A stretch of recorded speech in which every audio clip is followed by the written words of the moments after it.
a teacher of English as a foreign language. I work in a secondary school in Sibiu. My students are between 11 and 19 years old.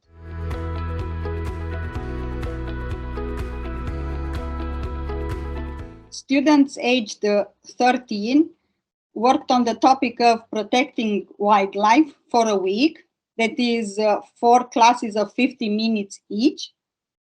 My main goals as a teacher of English were for my students to be able at the end of the learning unit to describe orally experiences, personal experiences with wild animals.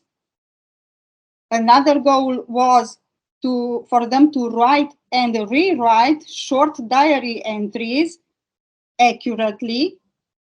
Students do this by referring to their thoughts and feelings in order to understand them better, in order to understand them more clearly.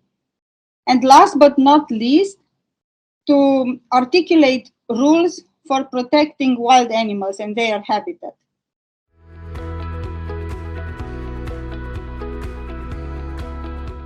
My enthusiastic students and I worked on this learning unit about the red fox during a week of sunny days in April 2022.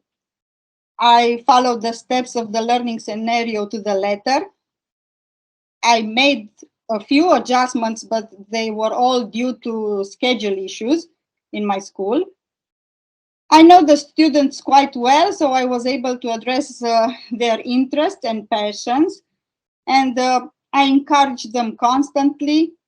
They participated in the learning quite heartily. The activities that my students liked the most were quite a few. They surprised me pleasantly with a wide array of examples of stories, films, cartoons, books with or about foxes.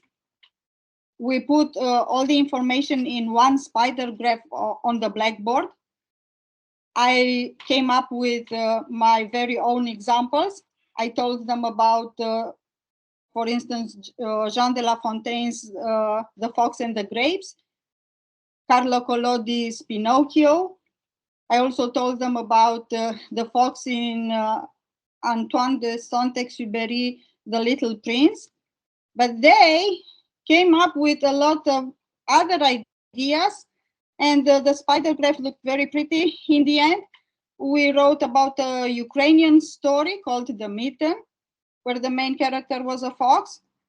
We wrote about a story written by a Romanian writer in the 19th century called How the Bear Lost Its Tail. One student also reminded us of a not so well-known cartoon of Walt Disney called Robin Hood, where the main character was a fox. So this was one activity that they enjoyed very much.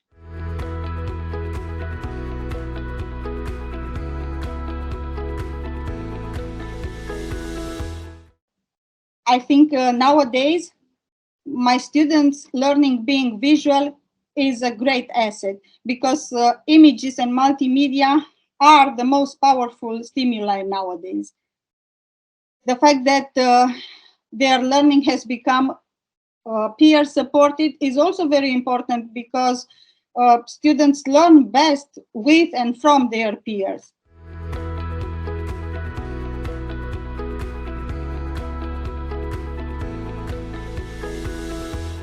Use strategies that actively involve your students, they actively engage them with STEM, plan, monitor, and evaluate continuously to support your students' learning.